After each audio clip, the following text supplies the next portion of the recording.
Prime समाचारमा स्वागत छ। म अपेक्षा ढुङ्गाना। सगरमाथा प्राइम समाचार सुरु गरौं अहिलेसम्मका मुख्य समाचारबाट।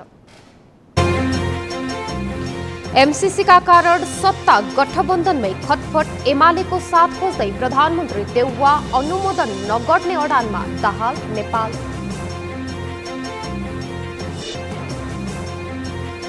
समयमै स्थानीय तहको निर्वाचन नभए सरकार विरुद्ध जनपरिचालन गर्ने एमाले नेता पोखरेलको चेतावनी। सरकारले संविधान उल्लङ्घन गरेको आरोप। सुदूरपश्चिम प्रदेशमा शान्ति सुरक्षा नीति बन्दै मस्यौदा तयार गरी सुझाव समेत संकलन गर्दै कानून मन्त्रालय।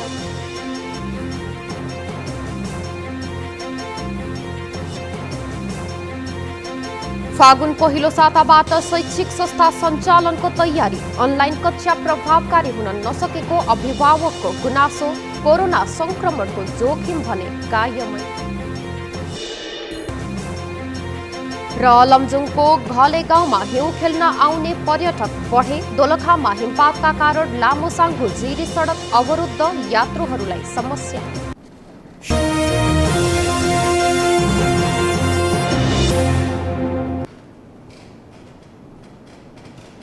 सगरमाथा प्राइम समाचार अब विस्तारमा।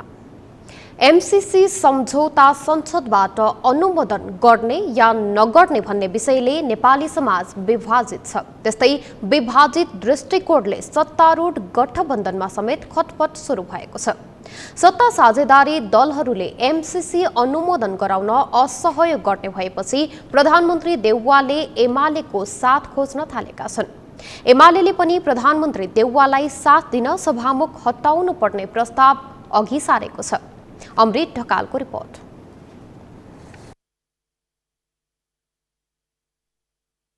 अमेरिकी सहयोग नियोग मिलेनियम च्यालेन्ज कर्पोरेसन एमसीसीको विषयलाई लिएर सत्ता गठबन्धनमा आबद्ध दलहरूबीच दूरी बढ्न थालेको छ।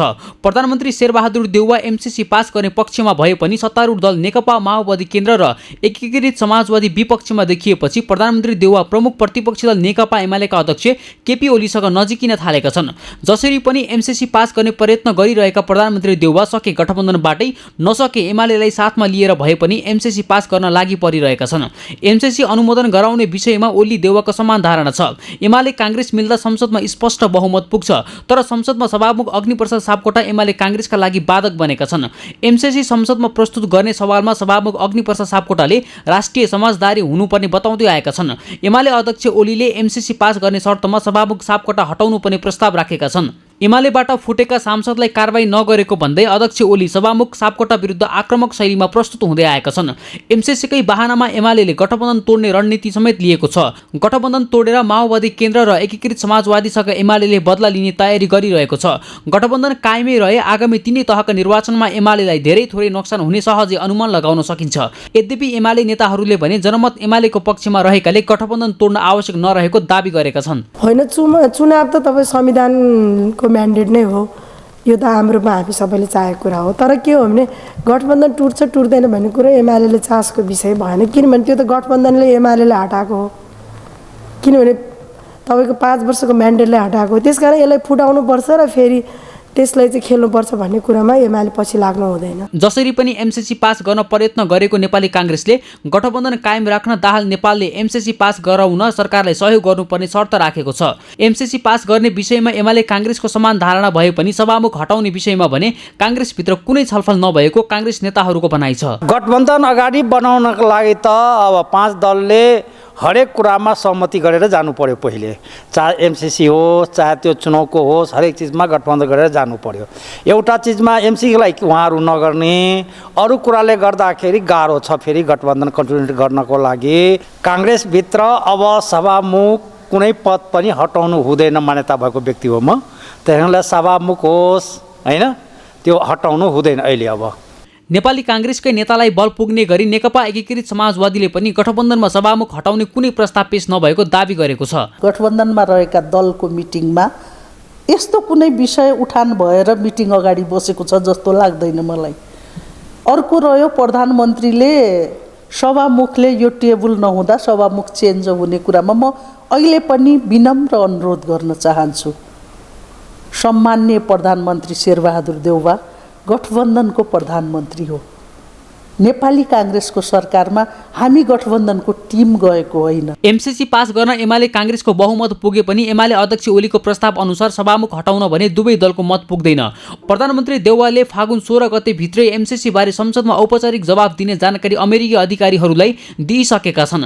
एमसीसीकै कारण सत्ता गठबन्धन कायमै रहन्छ अथवा नयाँ समीकरण बनेर नेपालको राजनीति अघि बढ्छ त्यो भने समयले देखाउनेछ। सगरमाथा टेलिभिजनका लागि क्यामेरामा प्रताप लामा र पूर्ण वाग्लेका साथमा अमृत काल काठमाडौँ। प्रमुख प्रतिपक्षी दल नेकपा एमालेका वरिष्ठ उपाध्यक्ष ईश्वर पोखरेलले संविधान र कानूनले तोकेको समयमै स्थानीय तहको निर्वाचन नभए सरकार विरुद्ध जनपरिचालन गर्ने चेतावनी दिनुभएको छ। वरिष्ठ उपाध्यक्ष पोखरेलले संविधान र कानूनी व्यवस्था अनुसार स्थानीय तहको निर्वाचनको मिति सरकारले घोषणा नगरे त्यसको रक्षाका लागि पनि आफूहरूले सरकार विरुद्ध आन्दोलन गर्ने बताउनु भएको हो। पार्टी निकट पत्रकारहरूसँगको संगठन प्रेस चौतारी नेपालको 24औं स्थापना दिवसको अवसर पारेर आज काठमाडौँमा आयोजित एक कार्यक्रममा उहाँले श्रीमानहरूले बनाएको वर्तमान सरकारको संविधान र कानून उल्लङ्घन गर्ने धृष्टता गरिरहेको आरोप लगाउनुभयो। बनाएको प्रधानमन्त्री यस्तो खालको सरकारले संविधानमा किटानी गरिएको व्यवस्थालाई उल्लङ्घन गर्ने धृष्टता गर्दैछन्, कानुनलाई उल्लङ्घन गर्ने धृष्टता गर्दैछन्।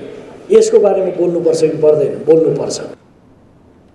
वरिष्ठ उपाध्यक्ष पोखरेलले सरकारले संविधान र कानून विपरीत काम गरे सञ्चार माध्यमहरूले पनि विरोध गर्नुपर्ने बताउनुभयो।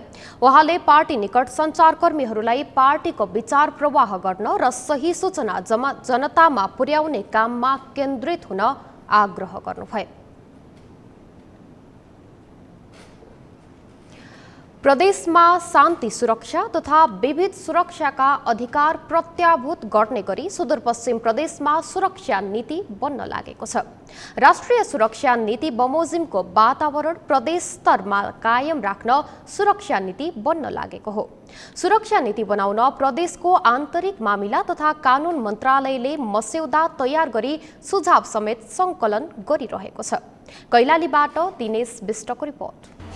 सुदूरपश्चिम प्रदेशको सुरक्षा नीति निर्माणका लागि आन्तरिक मामिला तथा कानून मन्त्रालयले प्रारम्भिक मस्यौदा समिति निर्माण गरी सुरक्षा नीतिको मस्यौदा तयार पारेको छ। मन्त्रालयले सुझाव सङ्कलनका लागि पूर्व प्रहरी अतिरिक्त महानिरीक्षक डाक्टर रणबहादुर चन्दको संयोजकत्वमा समिति गठन गरेको थियो। समितिले बिहिबार सम्बन्धित निकाय तथा विज्ञहरूबीच प्रारम्भिक मस्यौदा प्रस्तुत गरे। मस्यौदामा प्रदेशका सुरक्षाकर्मीलाई आवश्यक उपकरण अभाव, भौगोलिक विकटता, राजनैतिक संरक्षण तथा गैर सरकारी संस्था लगायतका कारण सुरक्षामा चुनौती थपिएको उल्लेख छ। यी लगायत बेरोजगारी, शिक्षाको अभावलाई समेटेर 21वटा चुनौती समेत उल्लेख छ। हाम्रो मन्त्री परिषद सचिवालय सचिव हो जस्तो लाग्छ कि अब यो लेखेर यतिकै राखेर त्यसको कुनै मिनिङ हुँदैन। त्यसकारण यसलाई हामी कार्यान्वयनको पक्षमा लिएर जानलाई केन्द्रीय राष्ट्रिय सुरक्षा परिषदको नीतिसँग पनि हामीले यो कुराहरू यदि गर्नुपर्छ भने प्रदेश सरकारले चाहिँ गर्नुपर्छ। प्रारम्भिक मस्यौदामाथि सुझाव दिने विभिन्न क्षेत्रमा कार्यरत विज्ञहरूले नीति निर्माण गर्न जोड दिँदै कार्यान्वयनमा कडाई गर्नुपर्ने बताए। जनतासँग रहेर जनताका समस्या अनुसार काम गरे सुरक्षा नीति कार्यान्वयनमा सहजता हुने उनीहरूले दाबी गरे। प्रदेशमा खुल्ला सिमानाका कारण भारतबाट लागु औषध तस्करी गरी नेपालमा भित्राई लुकी छिपी कारोबार गर्ने लगायतका समस्या विकराल रहेकाले समस्या समाधान गर्न प्रष्ट कानुन आउनुपर्नेमा सहभागीहरूले जोड दिए। हाम्रो समुदायमा रहेका विभिन्न खालका जुन संयन्त्र छन्, वनोपभोक्ता समूहहरू छन्, विभिन्न खालका चाहिँ विद्यालय व्यवस्थापनहरू छन्, अन्य समूहहरू छन्, टोल फिया छन्, यिनीहरूमा पनि के छ भन्दाखेरि हामीले एउटा चेन बनाइदियौँ भने हाम्रो सुरक्षा नीति यस्तो छ, हामीले यो कानुन यसरी बनाइरहेछौँ र त्यहाँ केही भयो भने त्यो तुरुन्तै त्यो खबर चाहिँ हाम्रो कुन पोइन्टमा आओस् र आउने बित्तिकै के हुन्छ भने हाम्रो संयन्त्र परिचालन अपराध चाहिँ हामीले रोक्नै पर्छ। यसको लागि एउटा नेसनल यो सेक्युरिटी पोलिसीले कुनै गाइड गरेन कि त हाम्रो नेपाल पुलिसले गरेको डकुमेन्ट इन्भेस्टिगेसन डकुमेन्ट चाहिँ इन्डियाको नागरिकले यहाँ गर्ने अपराध पनि छ। हामीले गरेको अनुसन्धान उनीहरूलाई मान्य हुनु पर्यो, त्यहाँको कोर्टमा चल्नु पर्यो। अथवा इन्डियामा अपराध गरेर नेपाल आएको छ भने इन्डियाको पुलिसले गरेको इन्भेस्टिगेसन डकुमेन्ट त्यो चाहिँ नेपालको अदालतमा पनि मान्य हुनु पर्यो। तर प्रदेश सरकारले सुरक्षा नीतिका लागि सुझाव सङ्कलन गरिरहँदा सङ्घीय सरकार मातहत रहेको सुरक्षा निकाय प्रदेश सरकार मातहत नआउँदा समस्या हुने प्रदेश सांसदहरूले बताए। सङ्घीय सरकार मातहत रहेको प्रहरी समेत प्रदेश मातहत नआउँदा यो नीति कार्यान्वयनमा चुनौती हुने भन्दै सङ्घकै नीति अनुसार आए कार्यान्वयनमा सहज हुने एमालेका प्रमुख सचेतक लीलाधर भट्टले बताए। जुन देशमा प्रदेश बनिसकेपछि जससँग अहिलेसम्म 4 वर्ष एउटा कार्यकाल सिद्धिनु अन्तिम लास्ट चरण छ, अहिलेसम्म सुरक्षाको कुनै पनि परिचालन गर्न सक्ने अवस्था छैन।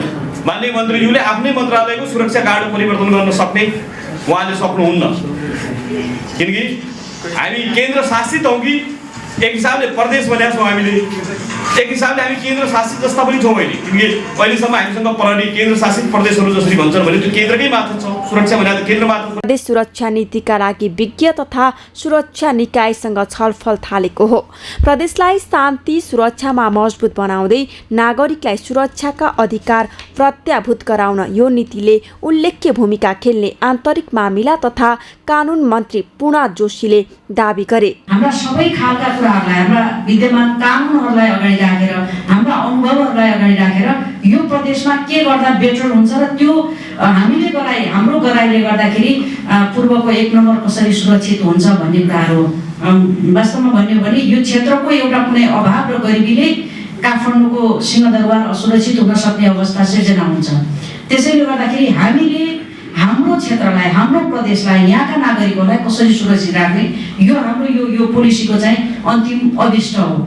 त्यसकारणले गर्दाखेरि सबैले यही तरिकाले बुझ्नु भएको छ भन्ने कुराहरू मलाई लाग्दछ। प्रदेश सुरक्षा नीतिको प्रारम्भिक मस्यौदामाथि आएका सुझावहरूलाई सङ्कलन गरी नीतिमा समावेश गरिने समितिले जनाएको छ। नीति तयार भएपछि प्रदेशसभामा पेश हुने सरकारको दाबी छ। सगरमाथा टेलिभिजनका लागि कैलालीबाट दिनेश विष्टको रिपोर्ट।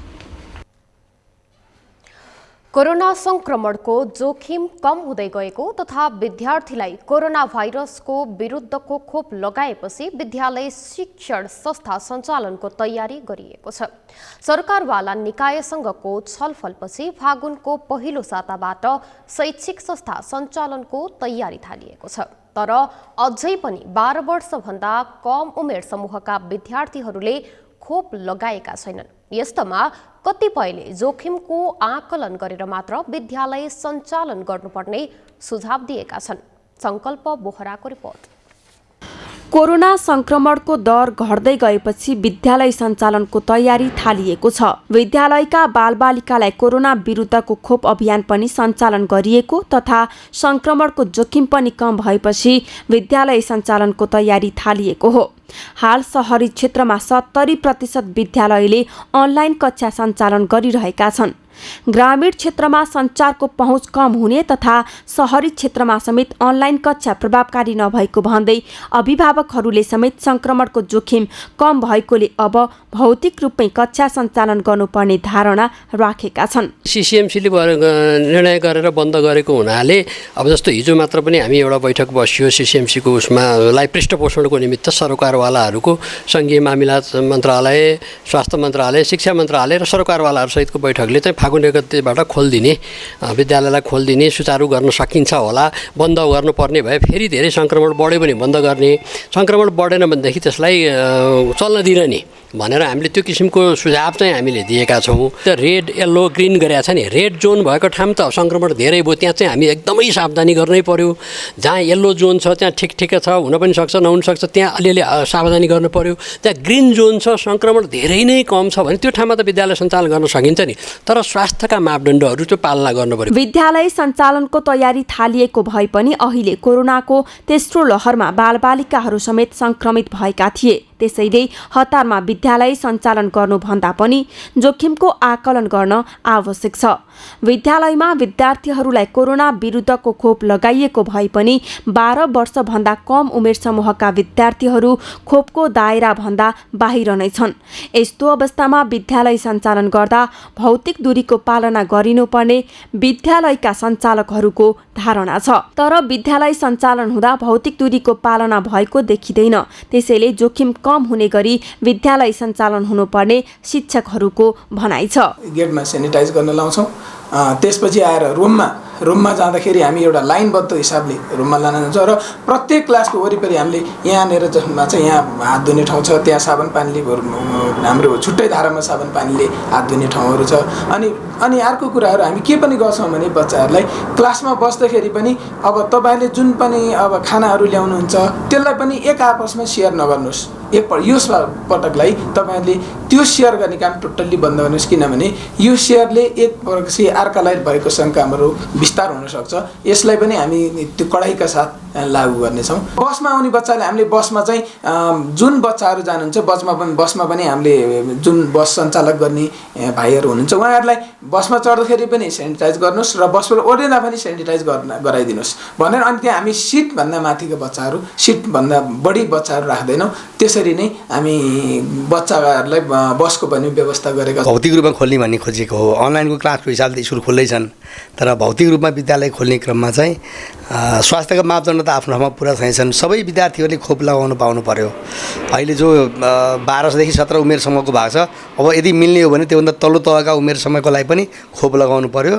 खोप लगाइसकेपछि विगतमै हामीले प्रयोग गर्दै आएको जुन चाहिँ स्वास्थ्यका मापदण्डहरू छन् ती मापदण्डहरू पुरा गरेर मात्रै खोल्नुपर्छ। कोरोना संक्रमणको तेस्रो लहर सुरु भए यता दैनिक संक्रमण दर घटेको भए पनि अहिले पनि देशभर सक्रिय संक्रमितको संख्या 50,000 भन्दा धेरै छ। त्यसो त परीक्षणको दायरा समेत साँघुरो भएका कारण समेत संक्रमितको संख्या घटेको देखिएको छ। विद्यालय सञ्चालन गर्दा भौतिक दूरीको पालना गर्ने भने पनि भिडभाड हुने गरेको छ। त्यसैले विद्यालयमा विद्यार्थी शिक्षकको भौतिक उपस्थितिमै पठन पाठनको हतार गर्दा जोखिम बढ्न सक्छ। यसतर्फ सम्बन्धित सरकारवालाहरूले ध्यान दिँदै विद्यार्थीहरूलाई जोखिम न्यूनीकरणको प्रयास समेत थाल्न आवश्यक छ।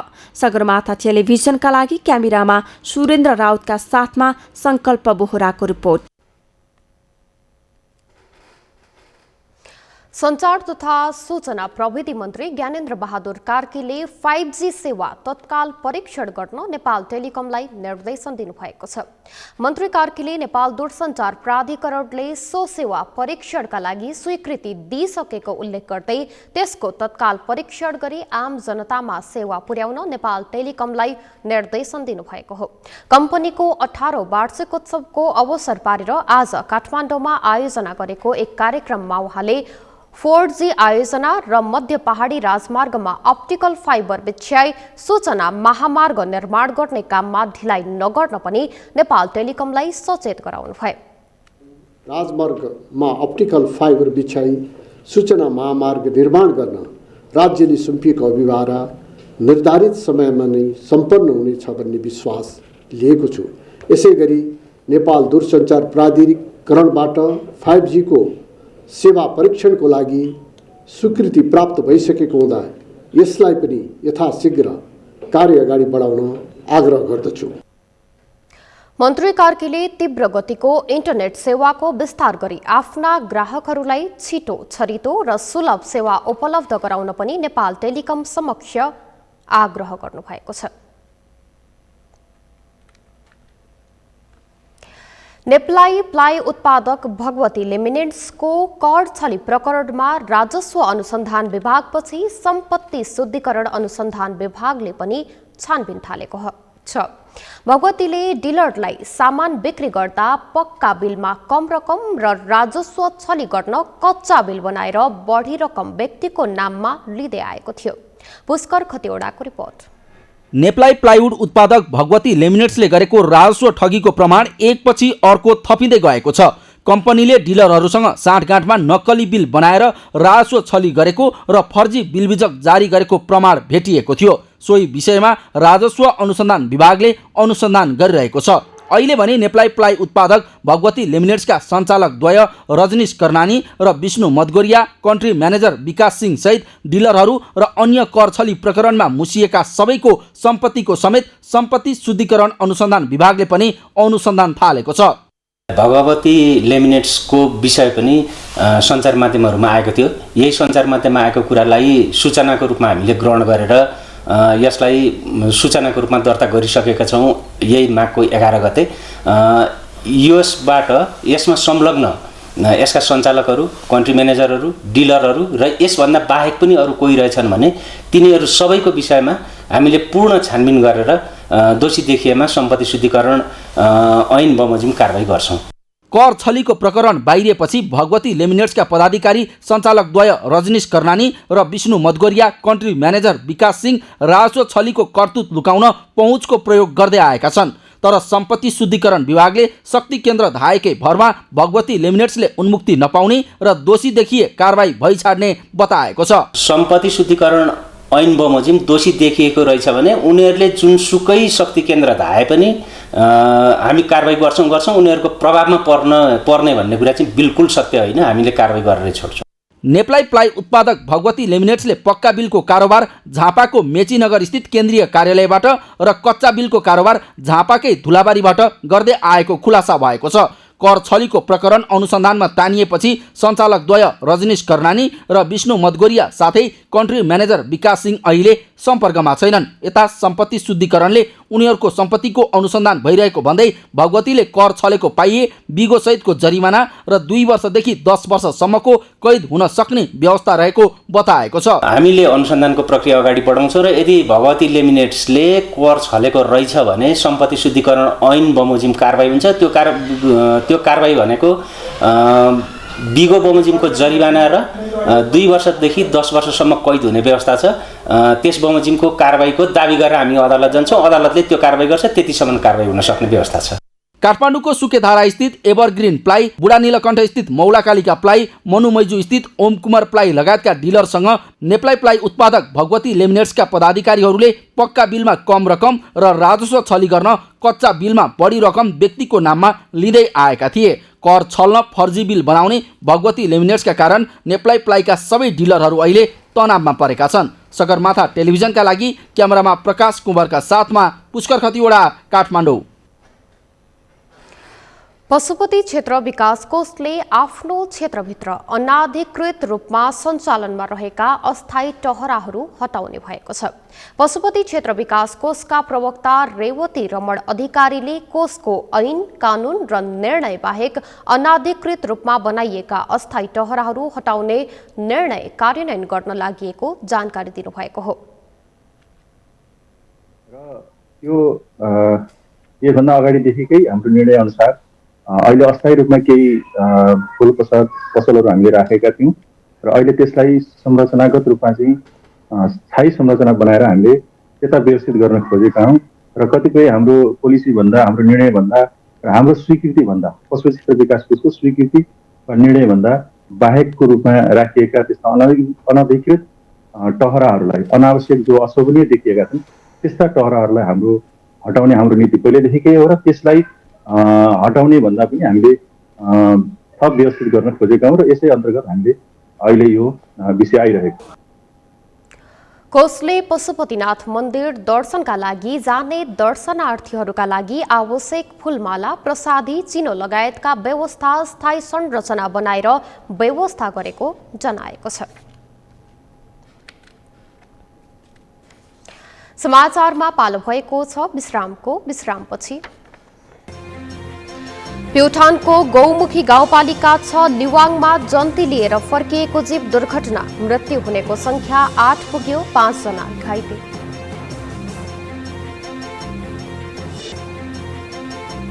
सबै नागरिकको पहुँचमा कोभिड विरुद्धको खोप पुर्याउन खोप कार्ड अनिवार्य गरिएको स्वास्थ्य मन्त्रालयको भनाई, खोप लगाउनेको संख्या बढेको दाबी। र लमजुङको घले गाउँमा हिउँ खेल्न आउने पर्यटक बढे, दोलखामा हिमपातका कारण लामो साङ्घु जिरी सडक अवरुद्ध, यात्रुहरूलाई समस्या।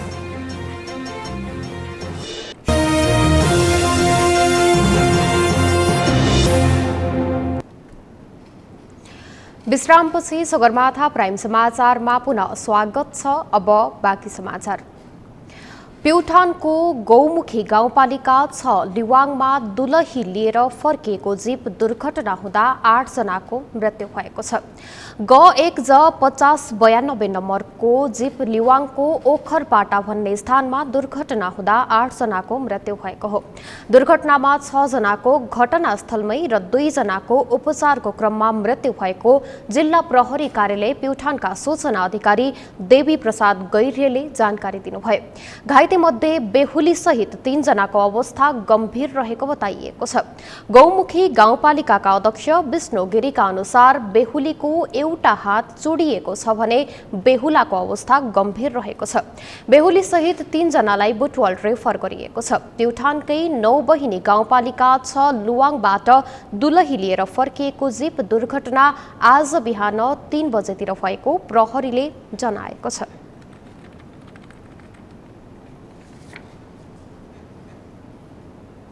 पछिल्लो 24 घण्टामा पीसीआर परीक्षण गर्दा थप 1103 जनामा कोरोना संक्रमण पुष्टि भएको छ। संक्रमणका कारण 9 जनाको मृत्यु भएको स्वास्थ्य तथा जनसङ्ख्या मन्त्रालयले जनाएको छ। 5225 जनाको पीसीआर परीक्षण गर्दा 1103 जनामा र 3288 जनाको एन्टिजेन परीक्षण गर्दा 611 जना गरी कुल 1714 जनामा कोरोना संक्रमण पुष्टि भएको मन्त्रालयले जनाएको छ। सरकारले खोप कार्डलाई अनिवार्य गरेपछि खोप लगाउनेहरूको संख्या बढेको छ। स्वास्थ्य तथा जनसङ्ख्या मन्त्रालयका अनुसार नेपालमा हालसम्म 1.5 करोड बढीले पूर्ण खोप लगाइसकेका छन्। त्यसैगरी कम्तीमा पहिलो डोज लगाउनेहरूको संख्या पनि 1.74 लाख नाघेको छ भने बुस्टर डोज लगाउनेको संख्या 5.5 लाख बढिरहेको छ। यससँगै खोप लगाउन बाँकी रहेकाहरूका लागि पनि खोपको कुनै अभाव नभएको स्वास्थ्य मन्त्रालयले जनाएको छ। प्रिन्स मिश्रको रिपोर्ट। माघ 7 गतेदेखि सार्वजनिक सेवा लिन कोरोना विरुद्धको खोप कार्ड अनिवार्य गरिएको छ। खोप कार्ड नभएकाहरूलाई सेवा नदिने सरकारको नीतिले अहिले विभिन्न खोप केन्द्रहरूमा कोभिड-19 विरुद्धको खोप लगाउनेहरूको बाक्लो उपस्थिति देखिएको छ। तर कोभिड विरुद्धको खोप लगाउन मानिसहरू नआएपछि उनीहरूलाई खोपको दायरामा ल्याउन अनिवार्य कार्डको व्यवस्था गरिएको स्वास्थ्य तथा जनसङ्ख्या मन्त्रालयकी प्रवक्ता डाक्टर सङ्गीता कौशल मिश्रले बताइन्। मन्त्रालयले निकालेको तथ्याङ्क अनुसार शुक्रबारसम्ममा नेपालमा 1,51,83,446 जनाले पूर्ण खोप लगाइसकेका छन्। त्यसैगरी कम्तीमा पहिलो डोज लगाउनेहरूको संख्या 1,74,95,494 छ भने 5,58,950 जनाले बुस्टर डोज समेत लगाइसकेका छन्। देशभर खोप लगाउने मध्ये हालसम्म 47,28,344 जनाले कोभिसिल्डको पहिलो मात्रा, 32,60,260 जनाले दोस्रो र 4,15,886 जनाले अतिरिक्त डोज लगाएका छन्। देशभरमा भेरोसिल खोपको पहिलो मात्रा लगाउनेको संख्या 79,59,256 छ भने 82,44,011 जनाले दोस्रो र 1,33,192 जनाले अतिरिक्त डोज लगाएको मन्त्रालयको तथ्याङ्क छ। खोप लगाउनेहरूमा पनि 27,05,333 जनाले जोन्सन एन्ड जोन्सनको खोप लगाउँदा 9,872 जनाले यसकै अतिरिक्त डोज लगाएका छन्। यस्तै 2,85,471 जनाले फाइजरको पहिलो मात्रा लगाउँदा 43,981 जनाले त्यसकै दोस्रो डोज लगाएका छन्। त्यसैगरी मोडर्नाको पहिलो मात्रा लगाउनेको संख्या 25,22,423 जनाले लगाएका छन् भने 9,29,861 जनाले दोस्रो मात्रा लगाएका छन्। प्रदेश स्तरको तथ्याङ्क हेर्दा प्रदेश 1 मा कम्तीमा पहिलो मात्राको खोप लगाउनेको संख्या 29,34,719 छ भने 22,50,539 जनाले पूर्ण खोप लगाइसकेका छन्। मध्य प्रदेशमा भने 24,05,756 जनाले पूर्ण खोप लगाइसक्दा पहिलो मात्रा खोप लगाउनेहरूको संख्या 31,15,694 छ। यता बागमती प्रदेशमा पहिलो डोज लगाउनेको संख्या 42,20,000 24,646 रहँदा गण्डकीमा 16,41,180 छ। यस्तै बागमतीमा पूर्ण खोप लगाउनेको सङ्ख्या 42,79,400 हुँदा गण्डकीमा 17,53,360 रहेको छ। लुम्बिनी र कर्णाली प्रदेशमा पहिलो डोज लगाउनेको सङ्ख्या क्रमशः 31,22,429 र 8,96,076 छ भने पूर्ण डोज लगाइसकेकाको सङ्ख्या क्रमशः 26,81,209 र 8,09,615 रहेको छ। त्यसै गरी सुदूरपश्चिममा 13,73,495 जनाले पूर्ण डोज लगाएका छन् भने कम्तीमा पनि पहिलो मात्रा लगाउनेको सङ्ख्या 15,64,750 छ। यसैबीच भ्याक्सिनेसनको रेट बढाउँदा पनि कतिपय व्यक्तिहरू भ्याक्सिन लिन नआएको स्वास्थ्य मन्त्रालयको गुनासो छ। तर खोप लगाउन बाँकी रहेकाहरूका लागि पनि खोपको कुनै अभाव नरहेको मन्त्रालयले जनाएको छ। सगरमाथा टेलिभिजनका लागि प्रिन्स मिश्रको रिपोर्ट। सबै नागरिकको पहुँचमा कोभिड विरुद्धको खोप पुर्याउनका लागि खोप कार्ड नभएकाहरूलाई सार्वजनिक सेवा नदिने नीति लिनु परेको सरकारले स्पष्ट पारेको छ। स्वास्थ्य तथा जनसङ्ख्या मन्त्रालयकी प्रवक्ता डाक्टर सङ्गीता मिश्रले सरकारले लिएको यो नीतिबाट खोप केन्द्रमा खोप लगाउनेको सङ्ख्या बढेको स्पष्ट पार्नुभयो। एक रिपोर्ट। स्वास्थ्य तथा जनसङ्ख्या मन्त्रालयकी प्रवक्ता डाक्टर सङ्गीता मिश्रले सरकारले लिएको यो नीतिबाट खोप केन्द्रमा खोप लगाउनेको सङ्ख्या बढेको बताइन्। कोभिड विरुद्धको खोप लिन मानिसहरू नआउने क्रम बढेपछि सरकारले उनीहरूलाई खोपको दायरामा अनिवार्य रूपमा ल्याउनका लागि यस्तो नीति लिनु परेको प्रस्ताएकी हुन्। उनले यो नीति लिएपछि कोभिड विरुद्धको खोप लगाउनेहरूको भिड नै लाग्न सुरु गरेको पनि स्मरण गराइन्। प्रवक्ता मिश्रले सरकारले लिएको यो नीति मिडियामा आए जस्तो नागरिकलाई खोपबाट वञ्चित गराउन वा कसैमाथि विभेद गर्न नभएको स्पष्ट पारिन्। खोप कार्ड भएन भने तपाईँले यो सार्वजनिक सेवा अथवा जुन हामी कुरा गरिरहेछौँ तपाईँले पाउनुहुन्न। तर त्यसको अर्को पाटो चाहिँ मिडियामा अथवा धेरै आएको छैन। अर्को कुरा के भनिएको छ भने कुनै सार्वजनिक संस्था सेवा दिने संस्थाको छेउमा लगभग आधी घण्टाभित्र हैन अथवा नजिकैमा खोप केन्द्र पनि हुनुपर्छ। त्यो हिसाबले त्यसले के गर्छ भने मानिसले यदि उसँग खोप कार्ड छैन भने ऊ पहिले गएर खोप लिन्छ अनि मात्रै सेवा लिन आउन् भन्ने कुरा हो। त्यही भएर यो राज्यको नीति चाहिँ खोपमा पहुँच बढाउनको लागि लिएको नीति हो। सार्वजनिक सेवा दिने ठाउँ नजिकै कोभिड विरुद्धको खोप केन्द्रको व्यवस्था गरेर सो सेवा लिनु अघि कोभिड विरुद्धको खोप लिन सहज हुने व्यवस्था सरकारले गरेको स्वास्थ्य तथा जनसङ्ख्या मन्त्रालयको भनाइ छ। प्रवक्ता मिश्रले इम्युनिटी रेस्पोन्स गर्न सहज हुने भएकाले जुनसुकै खोप लगाएका नागरिकहरूले पनि बुस्टर खोपको लागि फरक खोप लगाउन पाउने गरी पछिल्लो निर्णय आएको पनि स्पष्ट पारिन्। कोभिडको रिसर्च र डाटा दैनिक चेन्ज हुने भएकाले यसका निर्णयहरू पनि नेपाल सरकारले चेन्ज गरिरहनु परेको सरकारको स्पष्टीकरण छ। प्रवक्ता मिश्रले गत माघ 7 गते बसेको WHO अन्तर्गतको स्ट्राटेजिक एडभाइजरी बोर्डको बैठक र त्यसको लगत्तै बसेको राष्ट्रिय खोप सल्लाहकार समितिको बैठकले नै भेरोसिल वा जुनसुकै खोप लगाएको भए पनि बुस्टर खोप लगाउँदा हुने निर्णय गर्नु परेको स्पष्ट पारिन्। हाम्रो कन्ट्रीको जुन हाम्रो भ्याक्सिनेसन अथवा राष्ट्रिय खोप सल्लाहकार समिति छ त्यो समितिले 12 गते एउटा बैठक राखेको थियो WHO को सेजको बैठक पछि हैन। अनि त्यो दुईटा मिटिङको आधारमा के देखिया छ भने होमोलोगस वा हेट्रोलोगस जुन पनि लगाउन सकिन्छ।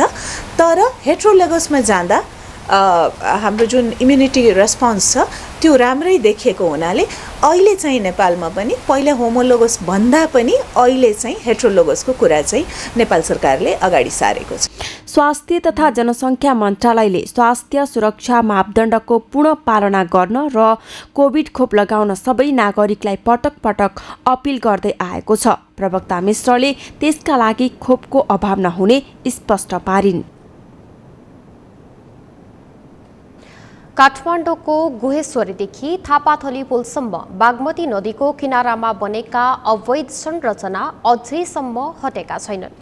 अधिकार सम्पन्न बागमती सभ्यता एकीकृत विकास समितिले माघ 15 गते ती संरचना हटाउन 7 दिने सार्वजनिक सूचना जारी गरेको थियो। तर सूचनाको अवधि सकिँदा पनि संरचना भने हटेका छैनन्। सरकारले लाल पूर्जा सहितको जग्गाको व्यवस्था गर्नुपर्ने र सो जग्गामा आफ्नो निजी घर निर्माण गरेर बस्ने व्यवस्था भएमा मात्रै आफूहरू स्थानान्तरण हुने उनीहरूले बताएका छन्। नरेन्द्र महताराको रिपोर्ट। सरकारले बागमती नदी किनारामा बनेका अवैध संरचना हटाउन पटक पटक सार्वजनिक सूचना जारी गर्दै आएको छ। शहरी विकास मन्त्रालय अन्तर्गतको अधिकार सम्पन्न बागमती सभ्यता एकीकृत विकास समितिले माघ 15 गते काठमाडौँको गुहेश्वरीदेखि थापाथली पुलसम्म बनेका अवैध संरचना हटाउन 7 दिने सार्वजनिक सूचना जारी गरेको थियो। तर सूचनाको समयावधि सकिँदा पनि नदी किनारामा बनाइएका अवैध संरचना भने हटाइएको छैन। समितिको सूचना अनुसार तोकिएको मितिमा उक्त अनाधिकृत संरचना नहटाएको पाइएमा समिति आफैले हटाउने प्रक्रिया थाल्ने बताइएको थियो। तर बागमती किनारामा बस्दै आएका सुकुम्बासी समुदायले भने सो ठाउँबाट बस्ती हटाउन सरकारसँग शर्त राखेका छन्। आफूहरूको उचित व्यवस्थापन र मौजदा दिएमा मात्रै त्यहाँबाट स्थानान्तरण हुने उनीहरूको भनाइ छ। जमिन किनेर जाने मैले टहरा बनाएर बसेको, अब छोड्नु पर्यो भने मौजा दिनु पर्यो नि त, होइन त? त्यतिकै किनेर जग्गा त्यतिकै बाटोले दिँदा कुरा आएन, अनि कहाँ गरी बस्ने हामी? बस्ने ठाउँ दिनु पर्यो, होइन त? मेरो जाने जम्मा जग्गा चाहिँ अब चाहिँ दुवाना छ, त्यो दुवाना पनि गइदिएपछि म त कहाँ गरी बस्ने? मलाई बस्ने ठाउँ दिनुहोस्, छोडिदिन्छु। यहाँ भए त अब जे गरी भए पनि यसो ज्यान पाल्ने मेलोमेसो छ, अब गरी खाइरहेछ होइन। केही गरी हटाउनु भए पनि सरकारले हेरेर होइन यसो बास काहीँ दिनुभए हुन्थ्यो भन्ने जस्तो लाग्छ मलाई चाहिँ। सरकारले हेरिदिनु पर्यो होइन। सरकारले भूमि सहितको सर्वाधिकार दिनुपर्ने र सो भूमिमा आफ्नो निजी घर निर्माण गरेर बस्न पाउनुपर्ने उनीहरूको माग छ। तर सरकारले सुकुम्बासीहरूका लागि ल्याएको सामूहिक घर निर्माणको अवधारणा भने मान्य नभएको उनीहरूको भनाइ छ। यस्तै व्यक्तिगत स्वामित्वका लागि सरकारले जग्गाको व्यवस्थापन गर्नुपर्ने र सो जग्गा लाल पूर्जा सहितको हुनुपर्ने उनीहरूको माग छ। हामी चाहिँ भूमिसहितको बास अधिकारको पक्षमा छौँ। सरकारले हामीलाई ठिक छ त्यहाँ व्यवस्थापन गर्नुपर्ने भयो, त्यहाँ समस्या भयो भने जोखिम मुक्त अवस्थामा रहेका सुकुम्बासी छन् भने तिनलाई त्यही वडाभित्र सम्भव नभएको अवस्थामा चाहिँ अझ पाइक पर्ने ठाउँमा उसको जीवनयापन सहज हुने गरी त्यहाँ भू समिति सहितको जग्गाको व्यवस्थापन गरिसके पछाडि हामी निजी घर निर्माण गरेर हामी बस्न चाहन्छौँ। सरकारले हामी त्यो गर्न चाहन्छौँ र यो सरकारले भनेको सामूहिक अपार्टमेन्टको अवधारणामा चाहिँ हामी सहमत हुँदैनौँ। हामीलाई व्यक्तिगत स्वामित्व चाहियो, हामी स्वामित्वको लडाइँ लडिरहेका छौँ। अधिकार सम्पन्न बागमती सभ्यता एकीकृत विकास समितिका अनुसार थापाथलीमा मात्रै 142 घरधुरी सुकुम्बासी बस्ती छन्। त्यहाँका सुकुम्बासीहरूको व्यवस्थापनका लागि भूमि आयोगबाट काम सुरु भएको र लाल पूर्जा पनि वितरण गरिने समितिले जनाएको छ। उहाँहरूको व्यवस्थापनको लागि अहिले भूमि आयोगबाट त गतिविधिहरू अगाडि बढिराखेको त यहाँले जानकारी नै छ। पत्र पत्रिका मिडियाहरूबाट हामी 6 महिना निश्चित अवधिभित्रमा चाहिँ लाल पूर्जा वितरण गर्छौँ भन्ने कुरा नि छ। उहाँहरू के भन्नुहुन्छ भने हामी राज्यले जुन समयमा हटाउँछ प्रक्रियागत रूपमा हामी हट्न तयार छौँ, हामी विकास विरोधी होइनौँ भनेर उहाँहरूले भन्नुभएको अवस्था छ। अहिले हामी यो चरणमा हामी अनाधिकृत रूपमा बनेका यस्ता घर टहराहरूमा चाहिँ जाँदैछौँ। त्यसपछि क्रमशः हामी आयोगसँग सम्बन्धित निकायसँग समन्वय गरेर नदीको सौन्दर्यता कायम गर्नको लागि गतिविधिहरू अगाडि बढाउँदै जान्छौँ। सार्वजनिक जग्गामा बस्दै आएका सुकुम्बासी बस्तीहरूको व्यवस्थापनका लागि सरकारले भूमि आयोगसँग समन्वय गर्दै आएको छ। बागमती नदी ऐतिहासिक महत्त्व बोकेको नदी भएकाले यसको सौन्दर्यताका लागि सरकारले त्यहाँका बस्तीहरूमा डोजर चलाउनुको सट्टा सम्मानका साथ स्थानान्तरण गर्न आवश्यक छ। सगरमाथा टेलिभिजनका लागि क्यामेरामा पूर्ण वाग्लेका साथमा नरेन्द्र महतारा, काठमाडौँ। अधिकार सम्पन्न बागमती सभ्यता एकीकृत विकास समितिले काठमाडौँको गोहेश्वरीदेखि थापाथलीसम्म बागमतीको किनारामा बनेका अवैध संरचना हटाउन 7 दिने सार्वजनिक सूचना जारी गरेको थियो। तर सूचनाको अवधि सकिँदा पनि ती संरचनाहरू हट्न सकेका छैनन्। यसै सन्दर्भमा हामीले सगरमाथा जनबोलीमा सर्वसाधारणहरूलाई सोधेका थियौं, बागमती आसपासका अवैध संरचना हटाउने निर्णय तपाईलाई कस्तो लाग्यो? हेरौं उनीहरूको भनाई उनीहरूकै शैलीमा।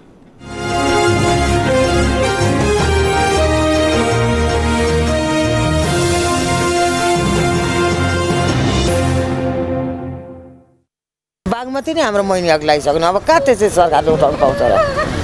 अब त जति आउने हो कि त खोखरी चलाउने हो कि त मर्ने हो कि अब त कि पाल्नु पर्यो उसले राम्ररी। 20 वर्ष भइसक्यो हामी यहाँ आएको, मसिनो बच्चा लिएर देश विदेश गएर यही गोजेश्वरी सिद्धेश्वरीमा पढेर बसे। अब हामी यो ठाउँ किन छोड्छौँ? बरु रगतको खोलो बगाएर मर्न तयारी हुन्छौँ, हामी यो ठाउँ छोड्दैनौँ। त्यो पनि बागमतीको यो खोलाहरू छ होइन, यसलाई व्यवस्थित रूपले व्यवस्थित गरिदियो भने सबभन्दा राम्रो। र यहाँ जति पनि हाम्रो यो छाप्राहरू बनिरहेको छ नि, बसिरहनु भएको छ, उहाँहरूको व्यवस्थित रूपले अर्को ठाउँमा सारेर होइन यिनीहरूलाई चाहिँ जति पनि व्यवस्थित गरिदियो भने हुन्छ भन्ने हाम्रो भावना छ। बागमतीलाई चाहिँ अलिकति राम्रो सभ्यता अलिकति सफा भयो भने, हराभरा भइदियो भने, दायाँ बस्नलाई ओर्न होइन पार्कहरू एकदम राम्रो भयो भने एकदम राम्रो। काठमाडौँको सौन्दर्य नै अरू फरक हुन्छ, राम्रो देखिन्छ। म पनि अब यसो आउँछु, कहिलेकाहीँ हेर्छु ओर्छु, दूषितहरू देख्छु जताततै। अब हाम्रो सहरीय मन्त्री हाम्रो रामकुमार झाँक्रीजी हुनुहुन्छ मन्त्री, उहाँले यसको लागि केही पहल गर्नुहुन्छ भन्ने हामीलाई यसो आशा लागेको छ।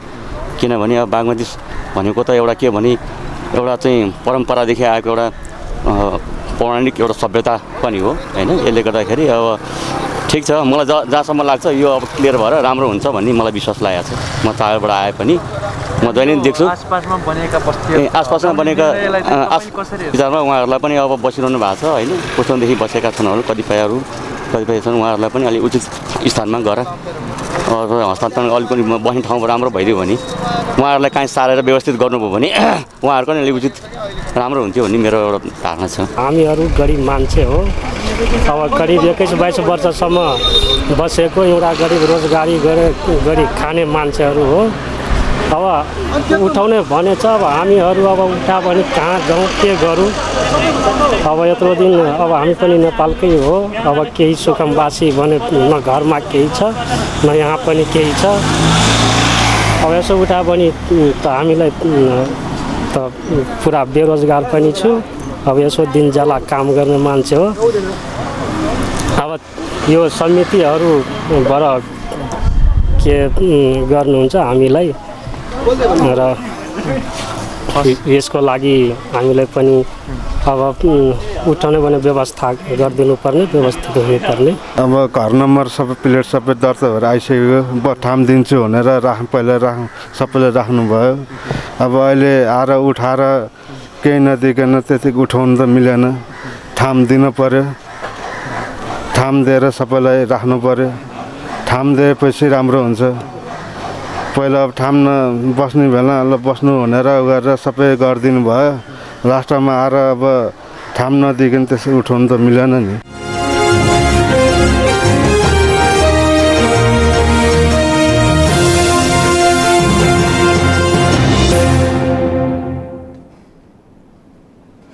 समाचारमा पालो भएको छ विश्रामको। विश्रामपछि मुम्बई श्रृङ्खलाबद्ध विस्फोटनको घटनाकार योजनाकार अबु बक्र 29 वर्षपछि पक्राउ, युएईबाट भारत ल्याइँदै। र म्यान्चेस्टर युनाइटेड एफए कप फुटबलको चौथो चरणबाट बाहिरियो, मिडल्सब्रोसँग पेनाल्टी सुटआउटमा 8-7ले पराजित।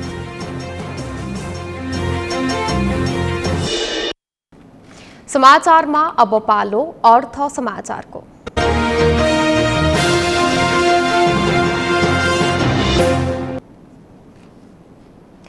कर्णालीका विभिन्न जिल्लामा उत्पादन हुने टिमुरको माग विदेशमा वर्षेनी बढ्दै गएको छ।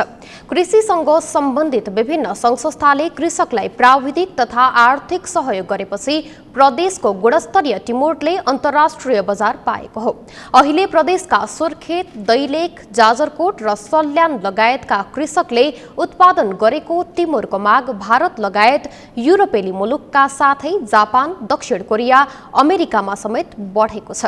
ती देशका विशेष गरी नेपाली रेस्टुरेन्ट र डिपार्टमेन्ट स्टोरबाट टिमुरको माग बढी आउने गरेको जडीबुटी व्यवसायी बताउँछन्। माग बढ्दै गएपछि हाल ती देशहरूमा टिमुरको निर्यात पनि बढ्दै गएको व्यवसायीको भनाइ छ। विदेशमा माग बढेपछि टिमुर खेतीमा लागेका किसान र निकासीकर्ता दुवै उत्साहित भएका हुन्। कर्णालीबाट मात्रै वर्षेनी करिब 15 करोडको टिमुर भारत लगायत विभिन्न तेस्रो मुलुकमा निर्यात हुने गरेको डिभिजन वन कार्यालयका सहायक वन अधिकृत सूर्य प्रसाद शर्माले बताउनुभयो। उहाँका अनुसार जर्मनी निर्यात गरिएको टिमुर मसला बनाएर थप 75 राष्ट्रमा पुग्ने गरेको छ।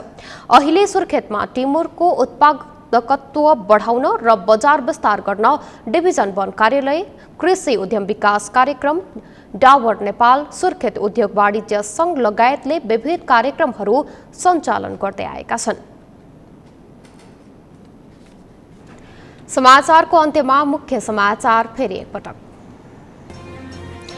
एमसीसीका कारण सत्ता गठबन्धनमै खटपट, एमालेको साथ खोज्दै प्रधानमन्त्री देउवा अनुमोदन नगर्ने अडानमा दाहाल नेपाल।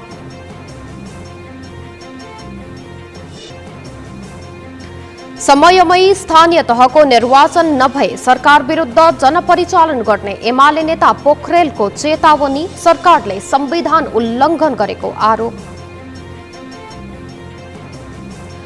सुदूरपश्चिम प्रदेशमा शान्ति सुरक्षा नीति बन्दै मस्यौदा तयार गरी सुझाव समेत संकलन गर्दै कानून मन्त्रालय।